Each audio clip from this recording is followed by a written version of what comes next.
yang diimplementasikan Amerika Serikat dan dampaknya, resiliensi dari perekonomian Indonesia dan bagaimana kinerja APBN. Ibu Bapak sekalian, kita semua memahami bahwa dunia berubah luar biasa.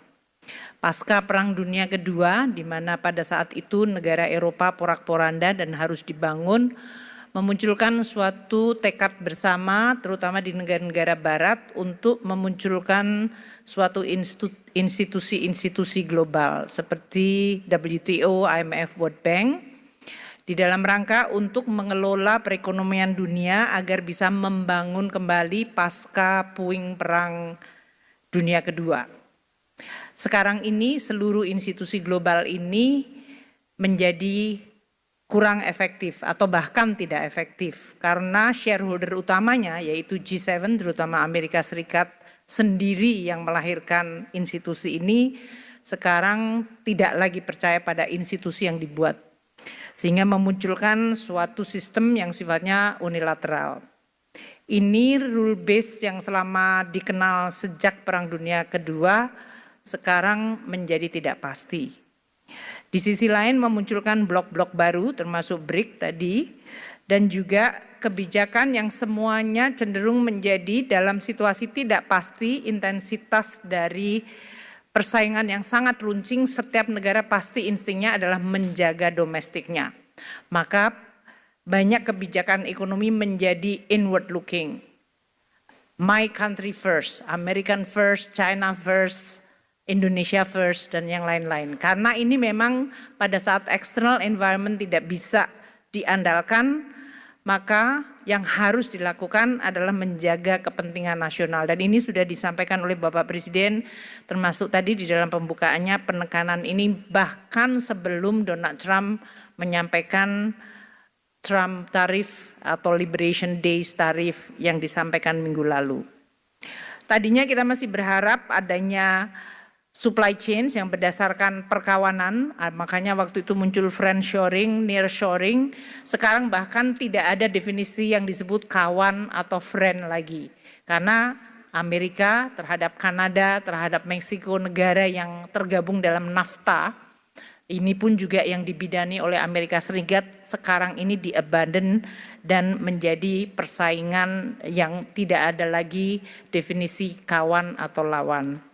Inilah dunia yang kita hadapi. Kebijakan tarif Amerika menjadikan risiko ketidakpastian yang luar biasa. Kalau kita lihat timelinenya selama satu episode 1 Februari hingga April ini dalam 2 bulan telah mengubah lanskap perekonomian global. Pada saat Presiden Trump tanggal 1 April mengeluarkan executive order untuk mengatakan Kanada diberikan tarif 10% dan untuk energinya 25%, Meksiko diberikan tarif 25% dan Tiongkok 10%, itu telah mengubah seluruh tatanan perkawanan yang tadinya dianggap taken for granted itu akan terus berjalan. Sejalan dengan waktu muncul kemudian retaliasi atau respons dan ancaman tambahan untuk produk tertentu seperti baja dan aluminium. Kemudian muncul executive order yang baru tanggal 4 Maret persis sebulan yang lalu untuk menambah untuk Tiongkok 20% dan Kanada melakukan retaliasi. Timeline ini menggambarkan hanya dalam waktu 1 bulan. Dunia yang tadinya digovern dengan rule base sekarang tidak ada lagi kepastian. Ini yang menjadi salah satu yang perlu untuk kita perhatikan di dalam kita mengelola ekonomi. Tidak kita terus-menerus terkaget-kaget, namun pada saat yang sama kita tetap waspada. Tarif resiprokal yang disampaikan oleh Amerika terhadap 60 negara menggambarkan cara penghitungan tarif tersebut yang saya rasa semua ekonom yang sudah belajar ekonomi tidak bisa memahami. Jadi ini juga sudah tidak berlagu lagi ilmu ekonomi. Yang penting pokoknya tarif duluan.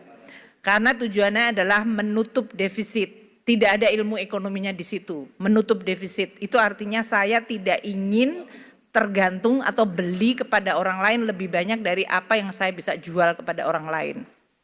Itu is purely transactional. Enggak ada landasan ilmu ekonominya. Jadi teman-teman ini ada ISEI di sini, mohon maaf tidak berguna Pak ilmunya hari-hari ini. Nah oleh karena itu, karena ini adalah pragmatis, sebetulnya pada saat kita semua dilantik oleh Presiden Prabowo, kita diberikan pembekalan, dan pembekalan itu menjadi sangat relevan. Beliau menyampaikan dunia sekarang digovern oleh realis.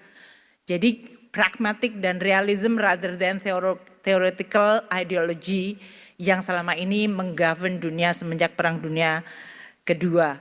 Ini menjadi realita yang jauh lebih cepat dan harus kita segera respons. Kebijakan tarif resiprokal direspon oleh berbagai negara seperti yang tadi disampaikan oleh Pak Menko. Tiongkok yang tadinya dianggap akan restrain atau menahan diri justru melakukan retaliasi yang sama kerasnya. Dan ini menimbulkan suatu eskalasi, makanya pemburukan di pasar uang dalam 2 hari terakhir ini karena respons kedua sesudah RRT menyampaikan retaliasi. Sesudah RRT menyampaikan retaliasi, Presiden Trump dengan Twitter mengatakan saya akan menaikkan lagi tarifnya menjadi 50%. So ini adalah eskalasi yang belum berakhir dan karena ini sudah menyangkut presiden dengan presiden, biasanya akan sangat sulit untuk face savingnya. Jadi ini adalah situasi yang harus kita hadapi secara sangat open-minded, pragmatik, dan pada saat yang sama kita harus agile, harus cepat. Seperti yang disampaikan Bapak Presiden dan Pak Menko tadi. Policy apa yang bisa kita lakukan segera dan bisa mengoreksi atau menggunakan opportunity harus bisa kita lakukan sekarang. Uni Eropa sebetulnya belum retaliasi tapi sudah ada di dalam paket. Tapi ini sebetulnya untuk salvo pembuka untuk renegosiasi. Kanada sudah melakukan retaliasi. Jadi berbagai negara yang lain mungkin lebih kepalanya dingin dengan pendekatan diplomasi dan negosiasi. Tapi not necessarily hasilnya juga menyenangkan karena seperti Vietnam yang mengatakan promise untuk 0% tarif dikatakan itu tidak memadai karena non tarif barrier juga menjadi salah satu bagian yang menjadi negosiasi. Dengan adanya kenaikan tarif di Amerika Serikat memunculkan sebuah pemikiran atau hal yang akan menjadi reaksinya yaitu terjadinya diversion dari perdagangan. Trade diversion ini yang sekarang sedang dibahas di dunia. Negara mana yang bisa menjadi tujuan ekspor alternatif atau negara mana yang bisa menjadi tempat investasi alternatif untuk kemudian munculnya trade without Amerika atau Amerika menjadi dialienate dan kemudian muncul di antara sisa Amerikanya. Karena memang Amerika di dalam perdagangan dunia plus RRT itu hanya menjelaskan sekitar 25% dari global trade. Jadi 75% sebetulnya bisa berdagang di luar 2 negara besar itu. Namun pengaruh dari spillover 2 negara tidak bisa juga dianggap enteng. Peluang Indonesia untuk take over karena beberapa negara, Vietnam, Bangladesh, Thailand, China yang rate dari reciprocalnya dari Amerika itu lebih tinggi, yaitu 34, 36, 37, bahkan 46. Tapi kita juga tahu banyak negara di sekitar kita atau yang mirip dengan kita yang tarifnya juga lebih rendah. Filipina hanya 17%, Malaysia 24%, Korea Selatan 25%, dan India hanya 26%.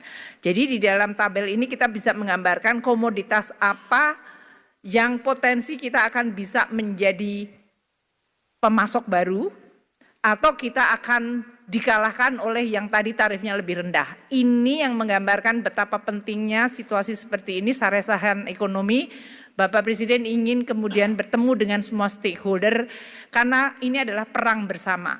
Ini harus bersama-sama antara pemerintah, policy maker, para pelaku ekonomi dan bagaimana kita meresponsnya.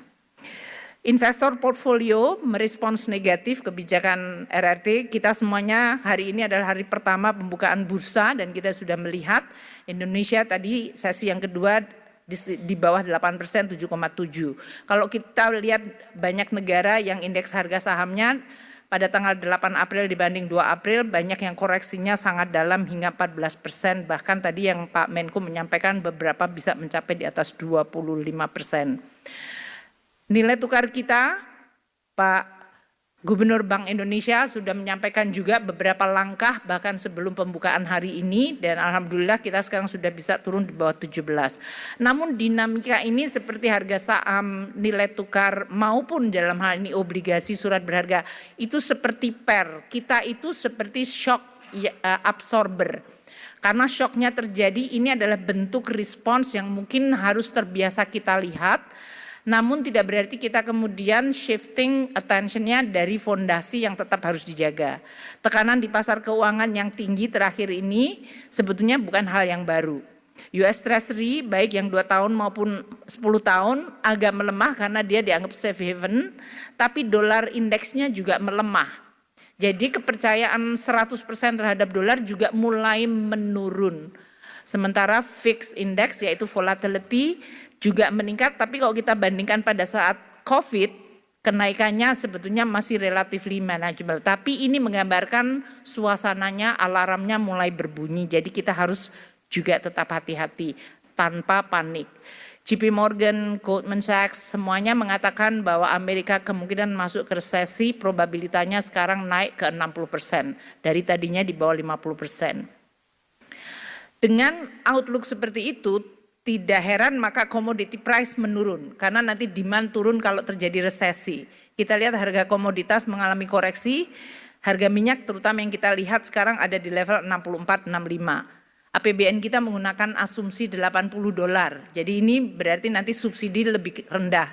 Moga-moga kita tetap jaga, ini juga membuat APBN kita menjadi relatively menjadi berkurang tekanannya. Meskipun nilai tukar kita agak di atas dari asumsi. Sementara CPO justru membaik. Ini membuat penerimaan negara juga membaik.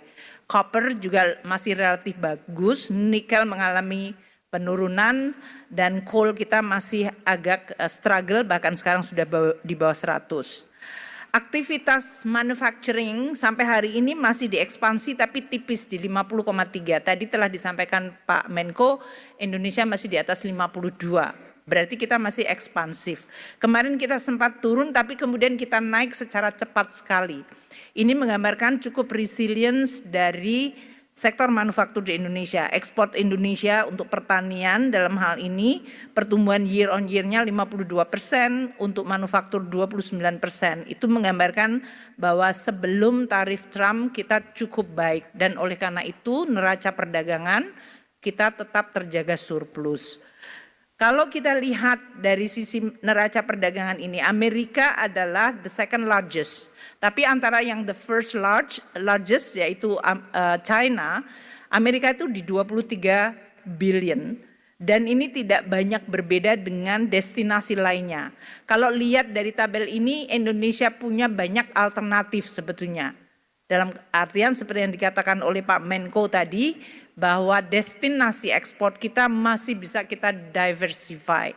Dan attachment atau dependency kita terhadap Amerika tidak terlalu besar dibandingkan negara-negara lain yang tadi disebutkan.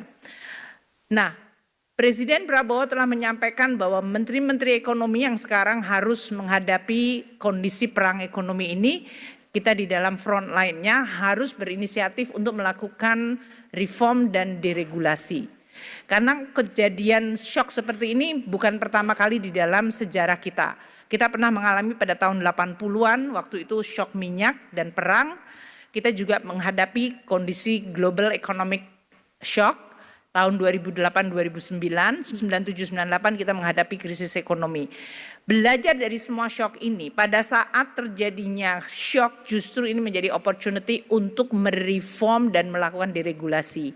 Jadi berdasarkan instruksi Bapak Presiden, bahkan sebelum Trump Liberation Day tarif, kita sudah diminta untuk memformulasikan deregulasi, mempermudah seperti yang tadi telah ditekankan oleh Bapak Presiden. Saya sampaikan untuk beberapa yang di area yang pasti banyak teman-teman dari bisnis melihat dan penting karena ini sangat mempengaruhi cash flow dan yang lain-lain. Cortex kita sudah makin membaik.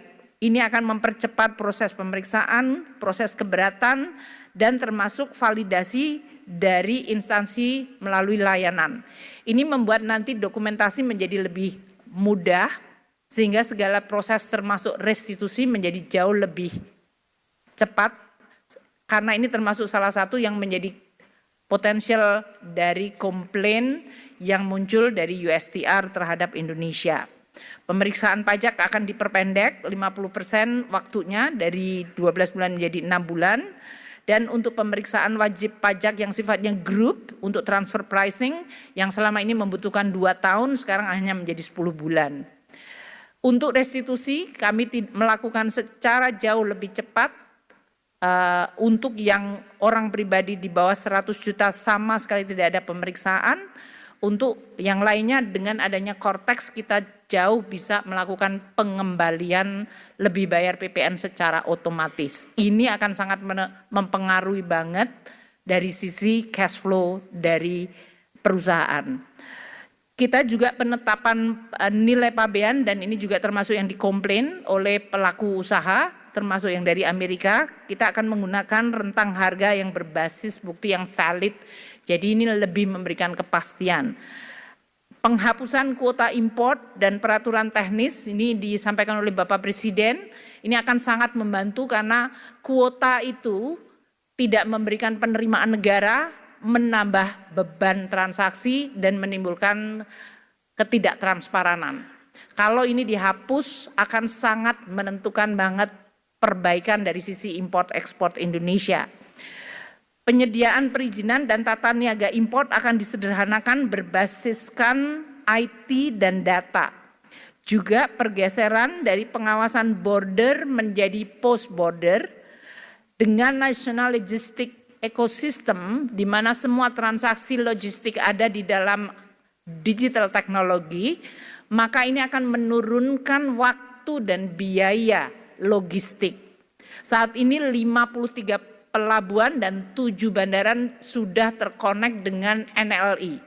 Sehingga seluruh transaksi itu semuanya digital dan jauh lebih cepat dan pasti. Kita juga mengimplementasikan HICO X-ray, dengan demikian petugas bea cukai tidak perlu harus melihat, membongkar, karena kita sudah bisa lihat setiap kontainer tanpa adanya intervensi dari petugas.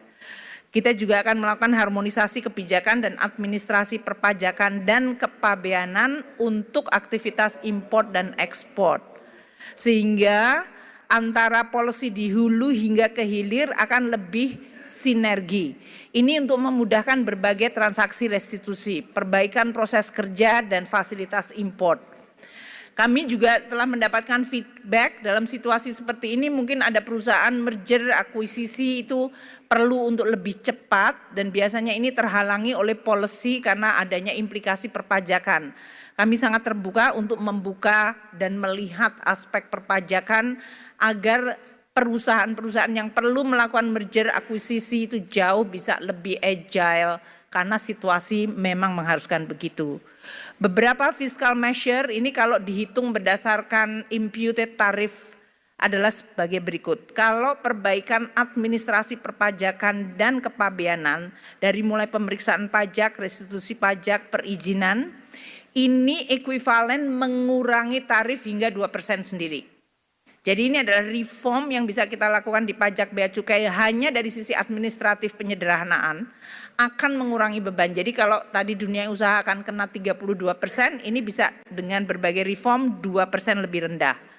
Kebijakan perpajakan untuk PPh import, kami akan melakukan penyesuaian untuk produk tertentu yang tadinya antara 2,5 ke hanya 0,5%. Ini berarti mengurangi lagi 2% beban tarif.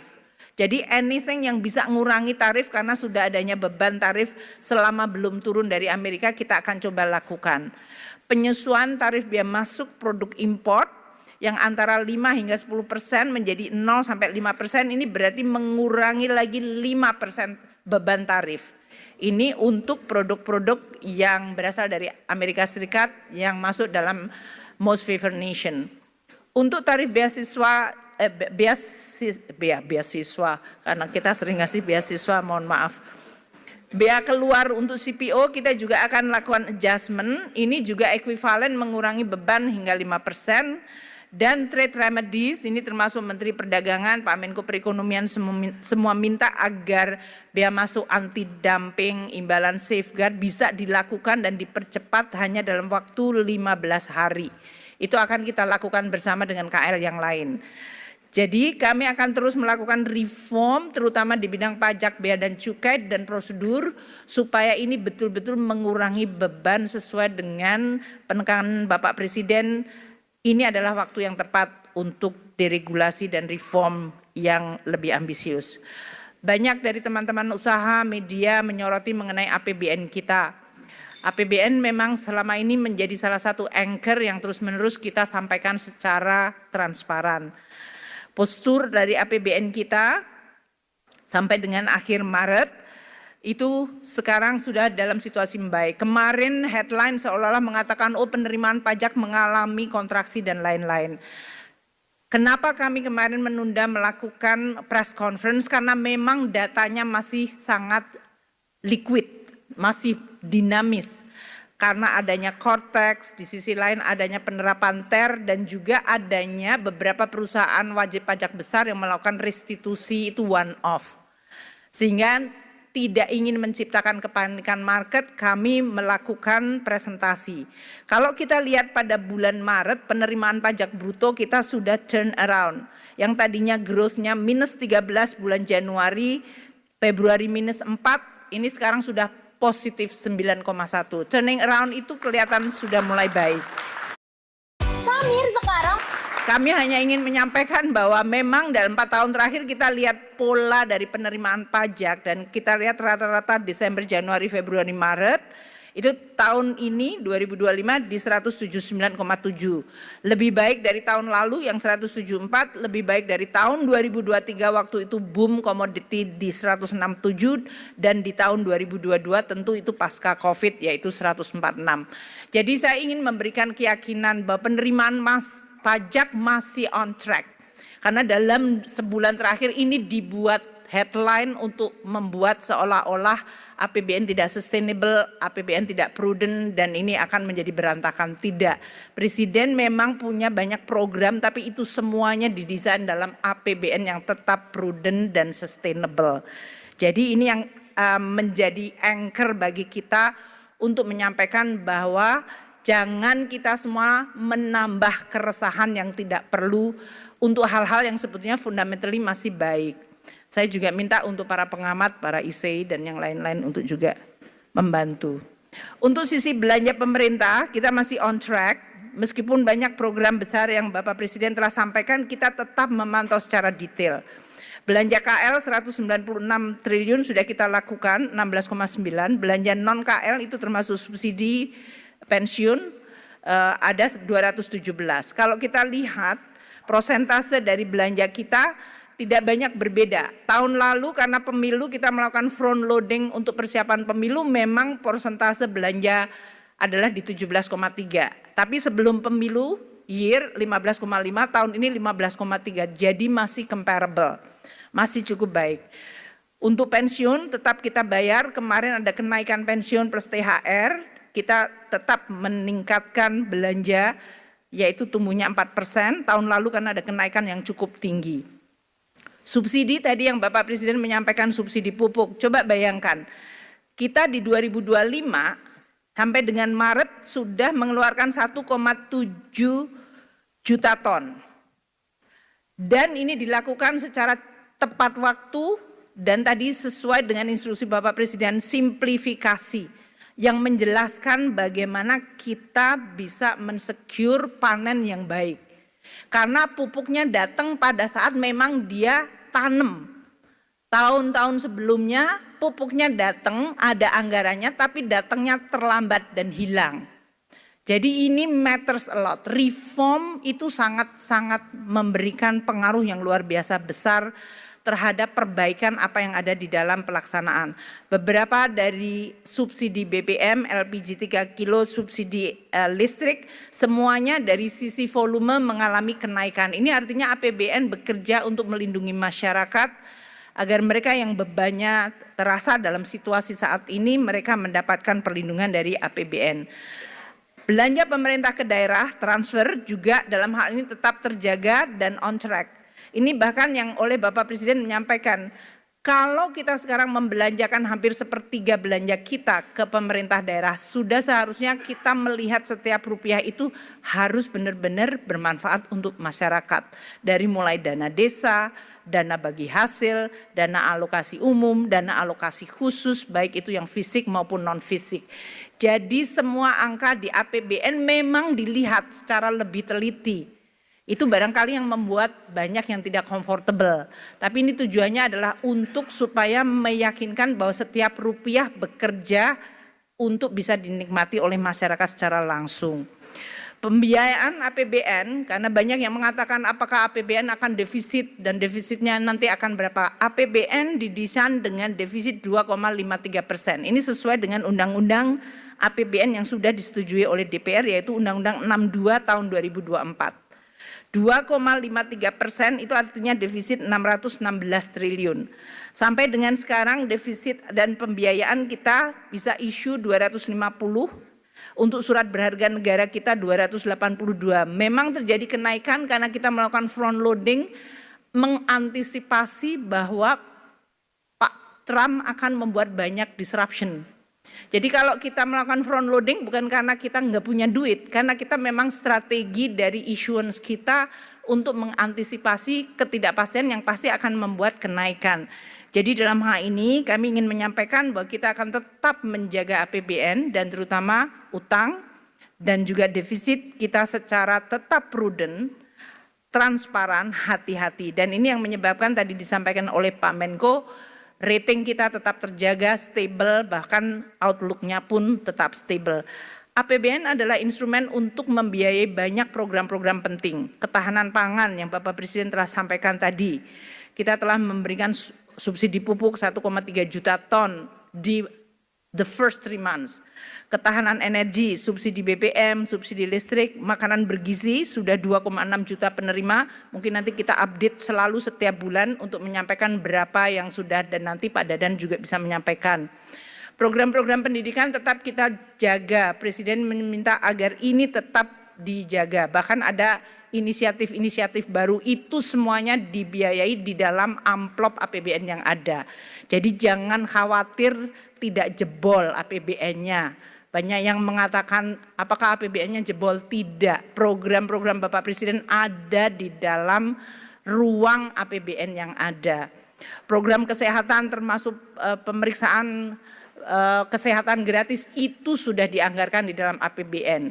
Pembangunan desa termasuk koperasi desa itu juga nanti akan menggunakan dana desa. Governance-nya yang kita sekarang work out, tapi tidak menambah amplop sehingga kemudian orang menganggap oh akan ada pengeluaran yang akan membuat APBN kita menjadi tidak sustainable.